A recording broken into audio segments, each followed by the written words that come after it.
Welcome, my dear friends, my dear masters, and my dear gods. I am S.K. Rajan,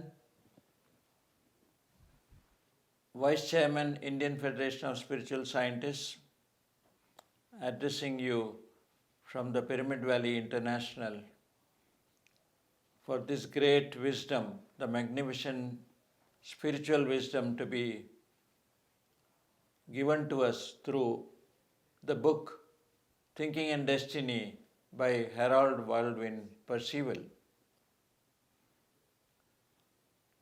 I take pleasure in introducing to you Brahma Vidvarishta Girija Rajan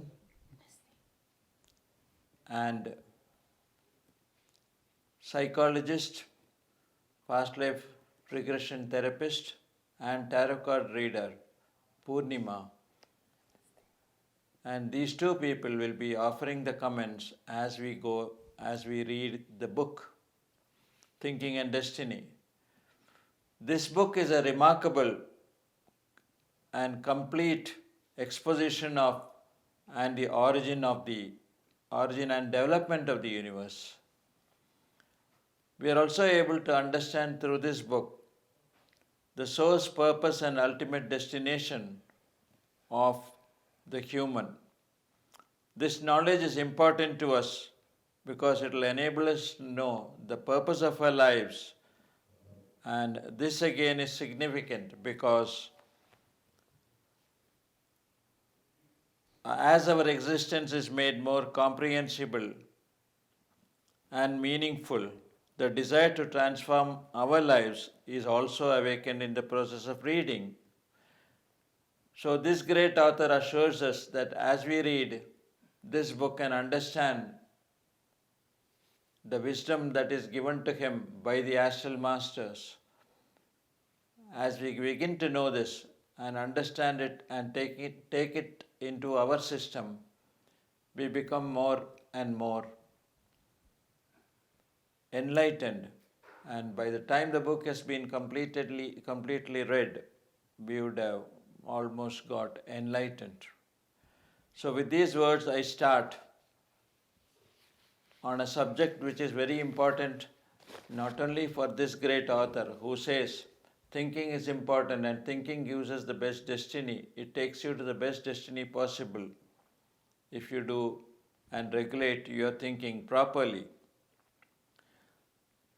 The law of thought as destiny works in silence and is unseen. Its course is not perceptible by the senses. Even its results on the physical plane attract no attention unless they are unusual or unexpected. Then by some persons, they are called accidents and are attributed to chance, while for others, miracles are the will of God and an explanation is sought in religions. It is not generally understood that religion is the relation between doers and the gods they have fashioned out of nature. The god or the gods which men worship are nature gods. This fact is apparent from the symbols by which they demand to be adored. These nature gods, however, are subject to complete triune selves. They are created by the embodied doers of triune selves. Triune selves furnish to the embodied portions of their doers the means of accomplishing the worship due to and even the worship demanded by the nature gods. The divinity of each human speaking within is the thinker of his own triune selves. Triune selves educate their doers and use religions as a means of teaching. Yeah, very well said by Percival. Yeah, we do come across many events in our lives, in the course of our lives on this earth plane. These events may appear to be accidents or miracles or the great will of God.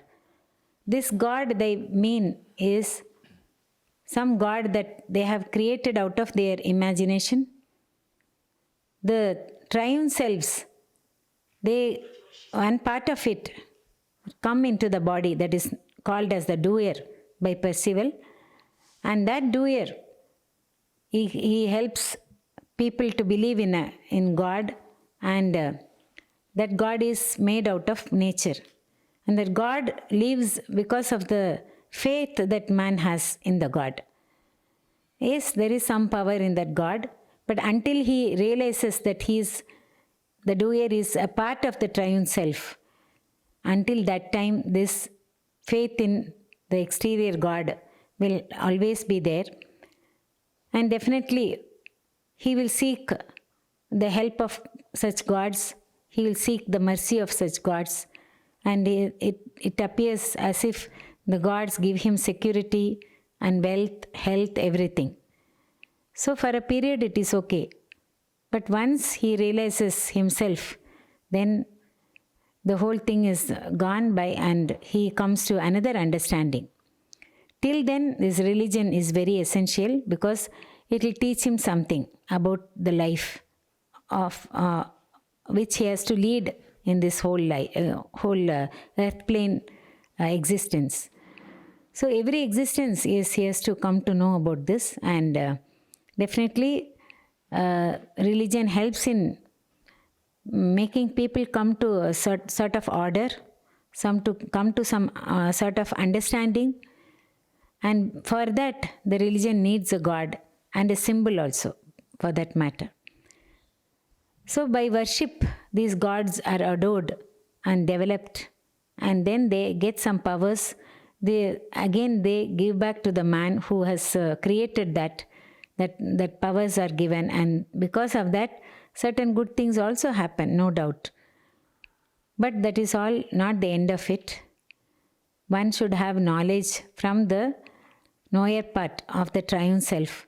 Then once he knows that he is the triune self and only one part of it comes here in this earth plane, in his body to activate the body, then things are totally different. Yes, as Patriji has always said, we have to have sadhana, swadhyaya and sajjana sangatya. Sadhana means practice of meditation. Swadhyaya means studying books, not reading, but studying books, the right spiritual books. Then exchanging one's experiences, meditational experiences with others, that is very important. Hearing others' experiences is also important. So with these three, definitely we will come to a better understanding of life, and so that life will be easier here, more meaningful, for not only for himself, for others also, and he will understand why he lives that life. He will understand himself better. This is what I have gathered from this paragraph that was read out by Mr. Rajan. Hello friends. So in this paragraph, the first line says that the law of thought is silent and not to be seen. That is, it's so very subtle that we don't know what's actually happening through our thinking. So that is the reason why we are so, we have taken it for granted and we have not been conscious while having each thought. So that is how even people think that accidents happen, and how they think it's all sudden and it's so very surprising to them when something happens. But actually it is our own thought which has gone, which is working behind it, which has come as an exteriorization. So this is the technical part of the law of thought which Mr. Percival has explained in this. And the other part is, the other part of the paragraph says that triune selves are the ones who create gods, nature gods. Triune selves in perfect bodies. They create the gods, and based on those gods, religions are formed and men worship and follow that god as told by Mrs. Girija Rajan. So other things are clear, but now here these are just for information. We are a little beyond this, we are beyond religion because we are now following this great path of meditation. This is all how the world works and how other people other than the meditators, how they follow a religion, and everything is, I mean, how generally everything works is has been put by Percival in this paragraph. So I think this is just for our information. We can go beyond this by taking more knowledge.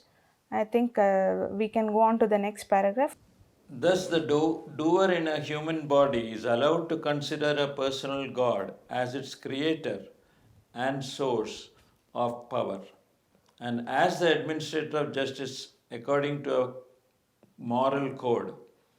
Insofar as the God's acts or omissions do not fall in with the moral code, the very code which is attributed to the God, the doer believes in the inscrutable ways of providence. Sometimes small parts of the law of thought are to be found in religions, but they are colored to fit in with the body of the theology. When the doer matures sufficiently to see that it is sense bound in a body which is personalized nature, and to distinguish between the gods or the God on the one hand and on the other the light it receives from its intelligence, then by that light will the doer understand the innate idea of justice, the real meanings of the wrath of God, and of the doctrine of original sin. Percival further goes on to say that what religion has done to mankind. That is, man thinks all the powers rest with God, and God is omnipresent, omnipotent, omniscient. So he is all pervading, such a powerful God. That's what he understands. And the whole creation has come out of the God that he has created. But actually, and in due course, he will come to understand that the source is entirely different, and that very power or the consciousness that has given birth to everything that we see in this universe, it is there in him also. It has created himself. It has created the body for him. So he, as the consciousness, a part of the consciousness, he resides in the body as a doer and makes the body work for him, so that he can, along with the nature elements, and then he can live this life as he wishes, as he has planned. That is what he has to understand. So by and by, as things go on, then he will come to the law of justice. Then he will understand that the God that he worships, so long he was worshipping, was only an imagination of his own creation, or his own imagination, and or creation of his own imagination. And then he will understand that the source of everything is nothing but consciousness. Then that with the light of intelligence, he will be able to understand this. Then things are totally different for him, and he will take responsibility for his life and lead a great life, understanding himself and also trying to enlighten himself. So like that, the journey of man on this earth plane goes on forever. But his understanding by and by increases, improves, and he comes to a better understanding of himself as well as the life that he lives. Hi friends. So here Percival says that when the doer becomes more conscious, he receives the light of the intelligence, and that's when he gets to know what actually justice means. So about everything, not only justice, he will get to know everything in a better way. He gets better and better, and this shows that Patriji has told us so many Siddhantas. In that Purogamana Siddhanta is what Percival is telling us here. That means everyone goes only ahead, doesn't come any way backward. This whole universe works that way. We are only progressing. So that is a beautiful thing that Percival has put it so beautifully. I would like to supplement by saying that what is meant by Percival is that what Purnima has just said, that is the law of hastening progression, and that is what is Purogamana Siddhanta, and that is the stage at which we reach. And when he refers by these words that the real meanings of the wrath of God and the doctrine of original sin will be understood by that, and that there will be the light will the doer understand the innate idea of justice. By that light, he will understand the innate idea of justice, which means justice will ultimately prevail, and there is no wrath whatsoever of God, because God is all merciful, all kind, and loving. So, when religions give that kind of a shade to make the religious people think that there is a wrath by God, it only means they try to superimpose their ideas of God so that people are more committed, more disciplined in their day to day lives. I think I want to interfere now. I think Puroganmana Siddhanta means it's a natural course of development.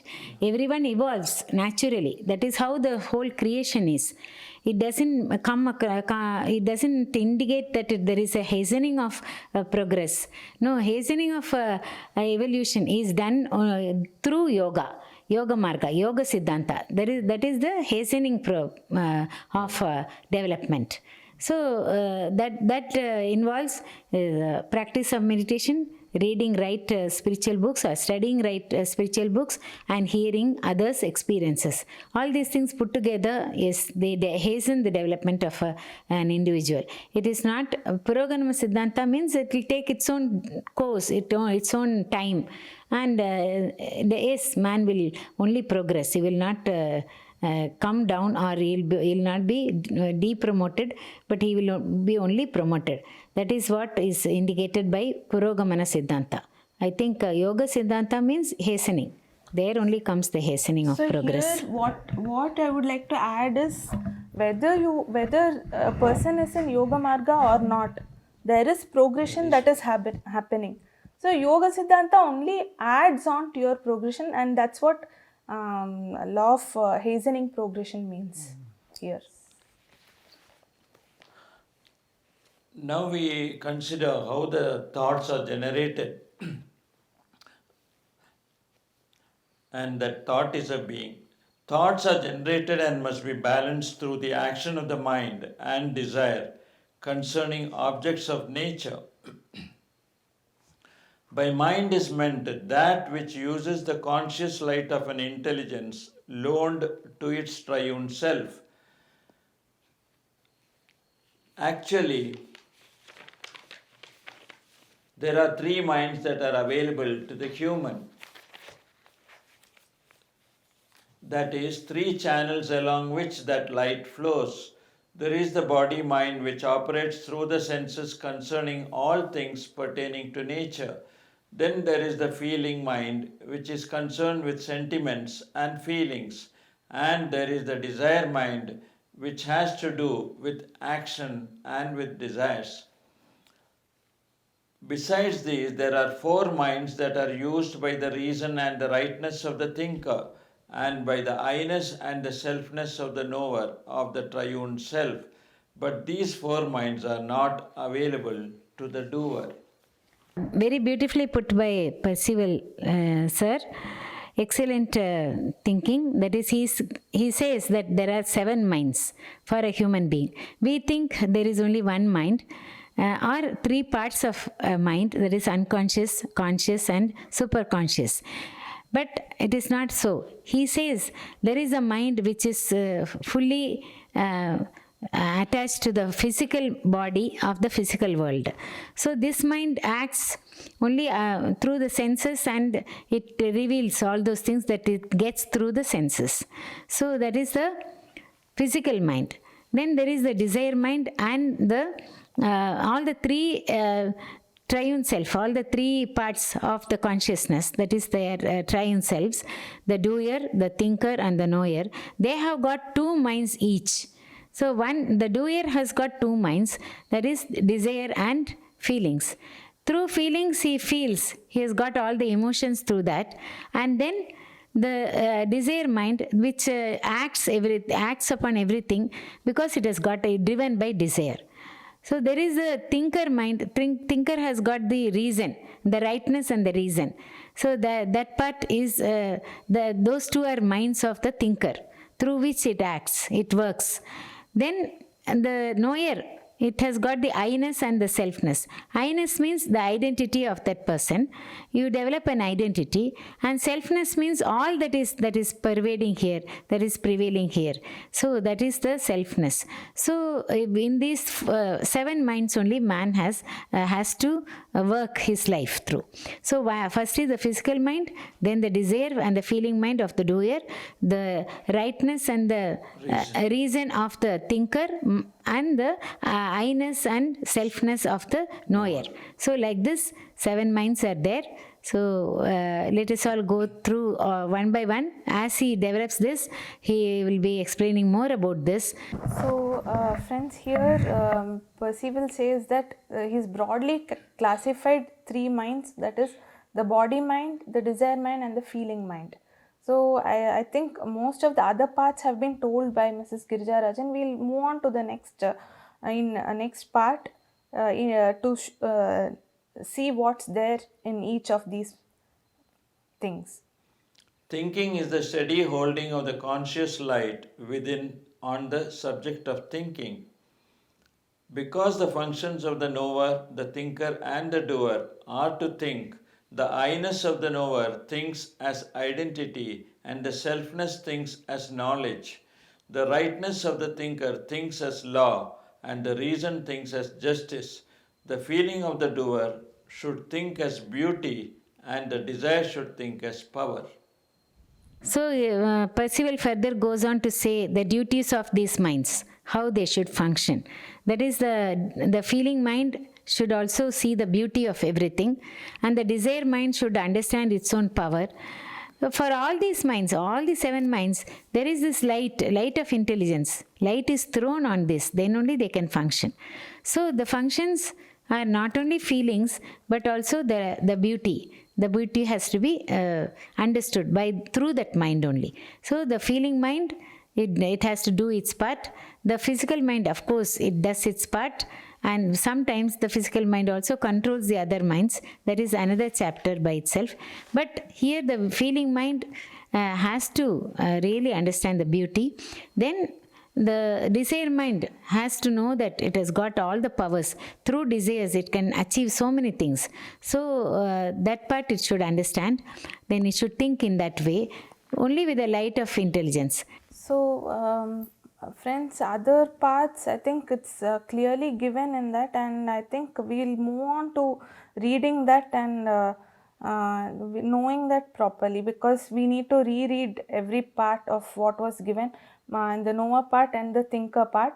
But one point I would like to make here is the light of the intelligence loans the light to us. Through our life, it is always loaned to us, but we are not aware of it. So as we meditate, we get more conscious about the light of the intelligence. There can be thinking about the triune self, but thoughts are always concerned with nature and are the result of thinking with attachment to objects of nature. Thinking which creates thoughts holds the human being to nature. That is the reason why freedom of the doer in the body and immortality of the body can be attained only by the thinking which does not create thoughts or destiny, that is, thinking which is not attached to objects. Thoughts on subjects in the physical world are those which have filled the heads and hearts of men. This kind of thoughts includes religions and even the metaphysics of religion, such as speculations about the Trinity and the nature of God. It includes politics, government, customs, literature, art, in short, everything that there is on earth. In this book, chiefly sexual, elemental, emotional, and intellectual thoughts are dealt with because they have made men what they are and will for some time to come make the world and the men and the creatures in it, and bring on the events which are usually ascribed to God, destiny, or chance. Very first few lines I will be able to deal with, I think.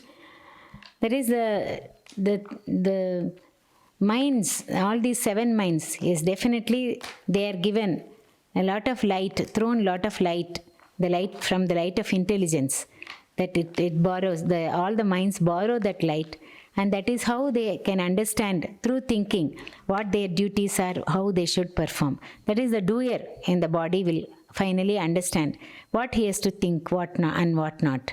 So like that, by going through life, only he will come to know which part he has to use and for what, which mind he has to use for what. So feeling mind is fully feel the feelings that come through it.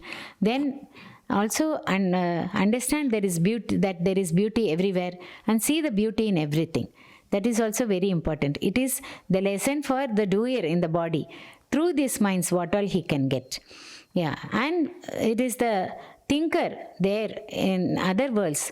He thinks through the minds.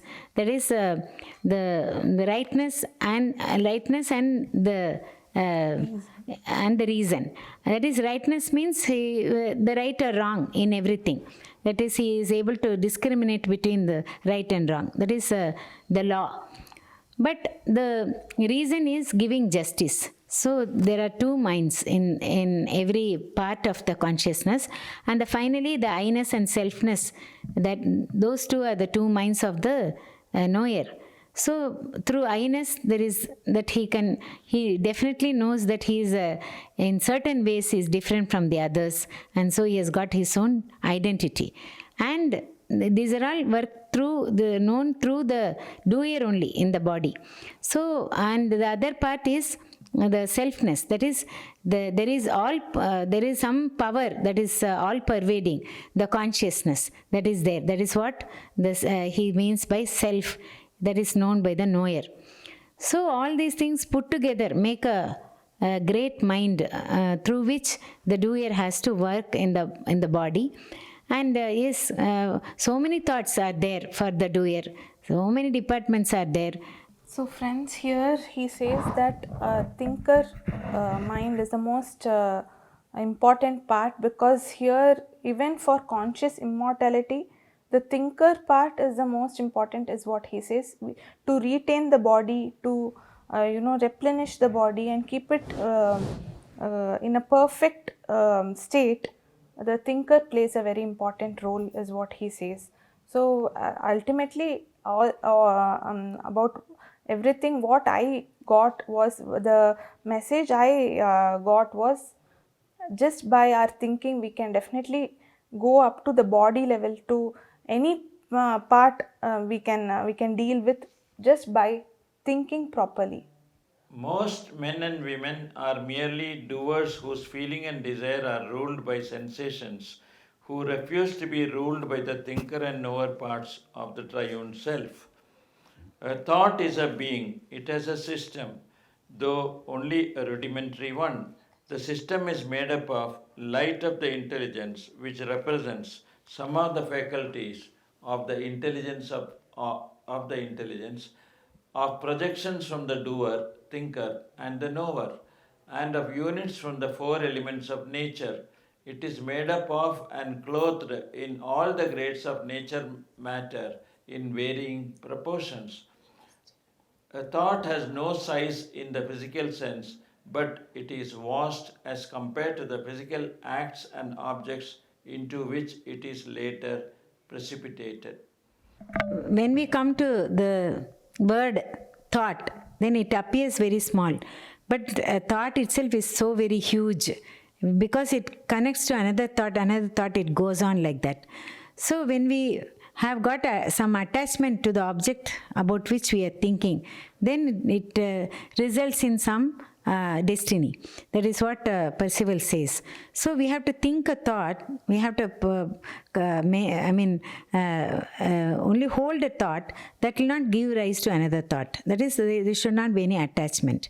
But mostly our thinker and knower part, those four minds are not at all taken into consideration when the doer dwells in the body, and a doer operates only these three levels. There is a physical mind, the feeling mind, and the desire mind.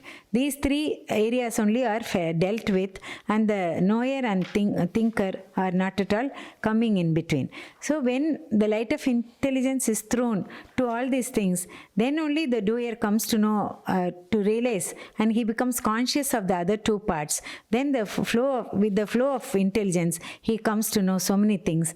So he knows how to think. So that is how he has to develop himself to a higher degree of existence. So, friends, he has given the technical part of each and everything that we all are made of, basically. So, I think you've all got the points. So, here the message is again the same thing, that is, your thinking change makes all the difference. So, as meditators, let us hold miraculous and positive thoughts. I will conclude by saying that it is for us to decide and to align and to regulate our thinking in such a way that we do not get attached to the objects which we think about. So that will help us to go easily into the other levels or higher levels of spirituality. Because we don't create any destiny. Yeah, and since we don't create any destiny in the process, it will be easier for us to continue our journey. With these words, I end this session and we move over to the exteriorization of thoughts in the next episode. Thank you, thank you, thank you. Thank you very much.